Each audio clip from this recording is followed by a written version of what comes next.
નમસ્કાર, હું દીપલ. આપ જોઈ રહ્યા છો ગાંધીનગરની સૌપ્રથમ web news channel live Gandhinagar. તો આવો નિહાળીએ આજનું જીવતું ધબકતું ગાંધીનગર લાઈવ ગાંધીનગરની નજરે. આજરોજ મેયર શ્રી મીરાબેન પટેલે ગાંધીનગર મહાનગરપાલિકા વિસ્તાર સુગડ ખાતે કાર્યરત પીએચસી સેન્ટરની મુલાકાત લીધી. આ દરમિયાન મેયરશ્રીએ સ્ટાફ સહિત દર્દીઓ સાથે સંવાદ કર્યો તેમજ આરોગ્યલક્ષી સુવિધાઓનું નિરીક્ષણ કરીને દર્દીઓને સારી સુવિધાઓ મળી રહે તેવી સૂચના આપી.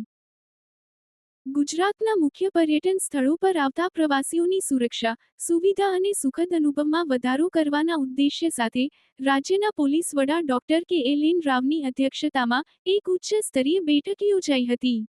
આ બેઠકનો મુખ્ય ઉદ્દેશ ડીજી અને આઈજી કોન્ફરન્સની ભલામણો મુજબ રાજ્યના મહત્વના પ્રવાસન જિલ્લાઓમાં સમર્પિત ટુરિસ્ટ પોલીસ સ્ટેશન કાર્યરત કરવાનો હતો. નાયબ મુખ્યમંત્રી શ્રી હર્ષ સંઘવીના માર્ગદર્શન હેઠળ પ્રથમ તબક્કે ગીર સોમનાથ, દેવભૂમિ દ્વારકા અને ડાંગ જેવા મુખ્ય પ્રવાસન જિલ્લાઓમાં ટુરિસ્ટ ફ્રેન્ડલી વાતાવરણ સુનિશ્ચિત કરવા માટે ખાસ ટુરિસ્ટ પોલીસ સ્ટેશનો સ્થાપવામાં આવશે. જે પર્યટન સ્થળો પર પહેલેથી જ પોલીસ ચોકીઓ કાર્યરત છે ત્યાં ઉપલબ્ધ સંસાધનોનો શ્રેષ્ઠ ઉપયોગ કરી તેને અત્યાધુનિક ટુરિસ્ટ પોલીસ સ્ટેશન તરીકે અપગ્રેડ કરવામાં આવશે. પ્રવાસીઓ પોલીસને સરળતાથી ઓળખીને મદદ મેળવી શકે તે માટે પોલીસ કર્મચારીઓ માટે વિશેષ યુનિફોર્મ અને વાહનો માટે એક અનન્ય લોગો ડિઝાઇન કરવા અંગે પણ આ બેઠકમાં ચર્ચા કરવામાં આવી હતી. મુખ્ય પ્રવાસન સ્થળોએ પ્રવાસીઓની ત્વરિત સહાય માટે કન્ટેનર આધારિત માળખા દ્વારા હેલ્પ ડેસ્ક અને કિયોસ્ક પણ ઊભા કરવામાં આવશે. પ્રવાસીઓને એક જ પ્લેટફોર્મ પર તમામ જરૂરી માહિતી અને સુરક્ષા સંબંધી સેવાઓ મળી રહે તે હેતુથી તમામને એક central interactive tourist police application વિકસાવવા પણ સૂચના આપવામાં આવી છે. એટલું જ નહીં, આ બેઠકમાં દરેક ટુરિસ્ટ પોલીસ સ્ટેશનમાં પૂરતા પ્રમાણમાં માનવબળ, નવા વાહનોની ખરીદી અને જરૂરી ઇન્ફ્રાસ્ટ્રક્ચર સુનિશ્ચિત કરવા પર ભાર મૂકવામાં આવ્યો હતો. આ બેઠકમાં આઈજીપી, વહીવટ સહિત ગીર સોમનાથ, દ્વારકા અને ડાંગ જિલ્લાના પોલીસ અધિક્ષકો ઉપસ્થિત રહ્યા હતા. ગુજરાત પોલીસ આવતા દિવસોમાં એક પ્રવાસન સ્થળ સુરક્ષા અને સુવિધાનો આપતું એક નવું પ્રકારનું એક ટુરિસ્ટ ફ્રેન્ડલી પોલીસ સ્ટેશનનું ઉદ્ઘાટન કરી રહ્યા છે. એમાં દેવભૂમિ દ્વારકા, ગીર સોમનાથ અને ડાંગ જિલ્લાઓમાં ત્રણ જગ્યાઓ પર આપણે ટુરિસ્ટ ફ્રેન્ડલી પોલીસ સ્ટેશનનું ઉદ્ઘાટન કરવામાં આવે છે.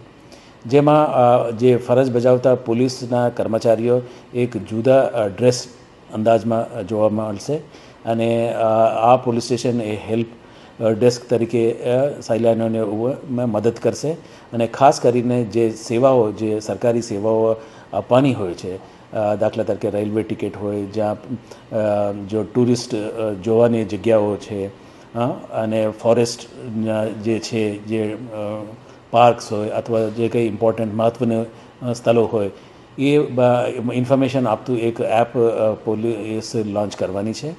અને મુખ્ય ઉદ્દેશ એ છે કે જે જુદા જુદા રાજ્યોમાંથી અથવા બીજા દેશોમાંથી જે આવતા સહેલાણીઓને ગુજરાતને એક ખાસ ઓળખ આપી અને એ ખાસિયત એ જગ્યાની શું છે અને not only security but also information or એ લોકોને જુદા જુદા જગ્યાઓને જે વાનગીઓ શું છે, પર્યટક સ્થળો શું છે અને મહત્ત્વ શું છે એ બધી આપતું એક એપ પણ આપણે ઉપલબ્ધ કરવાના છે મોબાઈલ ઉપર.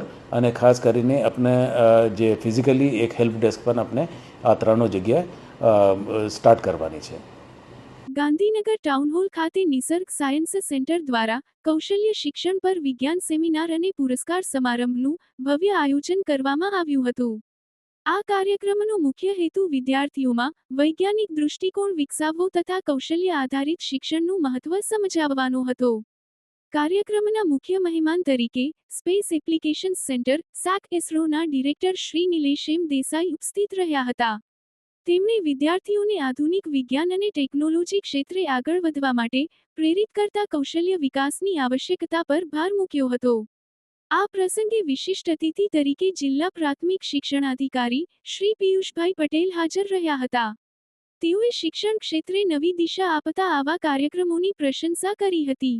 આ કાર્યક્રમની ખાસિયત તરીકે નિસર્ગ સાયન્સ સેન્ટરના ભૂતપૂર્વ વિદ્યાર્થીઓ જેમણે આજે પોતાના આગવા સ્ટાર્ટઅપ સ્થાપી જીવનમાં નોંધપાત્ર સફળતા મેળવી છે તેઓ તજજ્ઞ મહેમાન તરીકે ઉપસ્થિત રહ્યા હતા.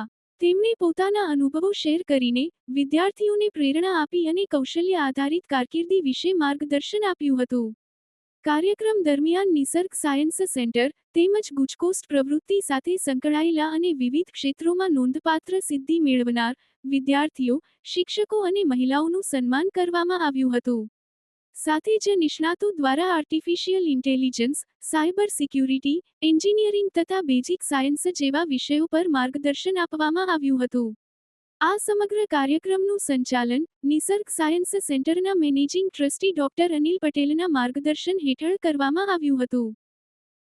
તો દર્શક મિત્રો, આપે અનુભવ્યો ગાંધીનગરનો ધબકાર. આપની આસપાસ બનતી આવી જ ઘટનાઓની જાણકારી અમારા સુધી પહોંચાડવા માટે સ્ક્રીન પર દર્શાવેલ નંબર પર વોટ્સએપ દ્વારા અથવા ઈમેલ આઈડી પર મેલ કરીને આપ અમારો સંપર્ક કરી શકો છો.